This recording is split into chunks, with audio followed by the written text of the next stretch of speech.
I'm intrigued by something though, because very often I have people on who've been in the industry for 15, 20 years.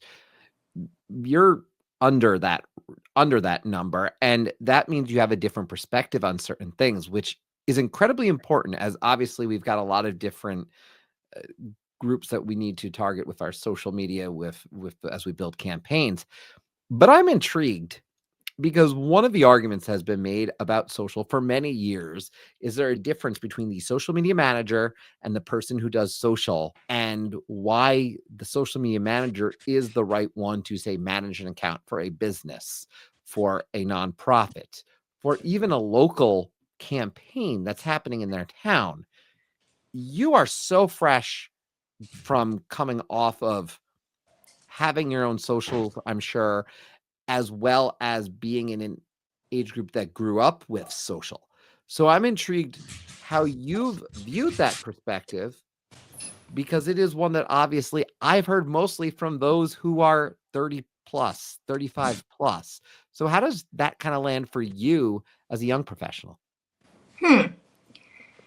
Well, yeah, I mean, I'm just at about 7 years of experience, which is a nice number. I find that it's more than most people my age are at, but again, still plenty to learn, plenty of years to go.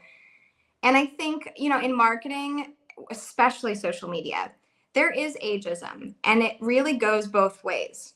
There's the one side of the spectrum that feels that, old boomers can't touch a cell phone and know how to use it or operate it. And so they have no business being in marketing. And then there's the other end of the spectrum that thinks that the young people only care about doing TikTok dances.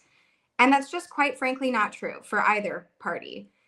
And I think something I really appreciated is, even as an intern, as an undergraduate, Jennifer was anticipating that I could deliver exactly what was expecting from me from the beginning.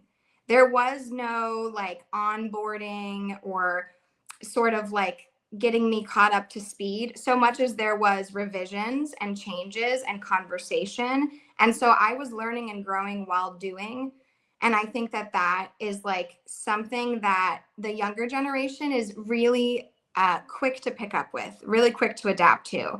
In a college setting, you're already being asked to juggle so many things, right? You've got extracurriculars, a full course load, and a social life that you're trying to balance, usually in a whole new setting, away from home, right? Your first like shot at adulthood and kind of doing things your own way. So really that like balance that comes into it, I think the young people excel at, and they're very excited when given opportunities to show just how much they can put on their plate.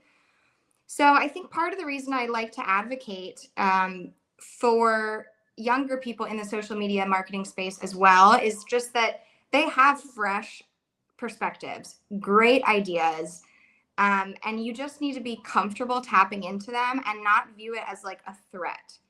I do worry sometimes with this ageism that people think, well, the young people are going to boot us out of our jobs. When in reality, I think an ideal marketing world would be all of us like cohesively working together. I think the different generations have a lot to teach one another. So, yeah, in a perfect world, we can all work on marketing together, and the new generations are just going to continue adding new ideas to the space. I love the way that you put that though, because it is a collaboration, right? We can't know everything. We can't stay on top of everything anyways with the way the space changes. So building a team that has a lot of different experience is beneficial. And I think something you talked about is really interesting, which is the fact that it's true. There are, again, native skills. There are things that you may know if you are in a certain generation that's grown up with the tool that someone else has to learn. Well, let's be real. You have 40-year-olds who are learning TikTok now. And Yeah. who can teach them TikTok? Well, it is a younger generation. And that is the reality of that situation. It's not meant to be a threat, right? So I think you're right. We have to find a balance, and how do we do that? And I'm glad you mentioned the ageism that can be on both sides, because I agree with Yeah. that completely. And also to your point of growing up with social media, that was definitely interesting for me. I remember Facebook was really where it got started, and Instagram was the first one that captured my attention. But to be fair, like my generation still was so new to the platform that we didn't know what we were doing, right? Like I remember my Instagram feed had like a picture of my Converse and then like a picture of a flower growing in a sidewalk crack. And like there's no purpose, there's no rhyme or reason, right? We were all just kind of throwing stuff at the wall and seeing what stuck. And what I love about marketing is we're going to always be doing that. There will never be a point where that's not happening because right now we have this AI renaissance and all of us marketers are like, whoa, how do we navigate these new tools? And so I don't think it's that much different than my middle school self, you know, opening Instagram for the first time and thinking, what the heck is this? We all have to approach marketing with that young, insightful, curious mind.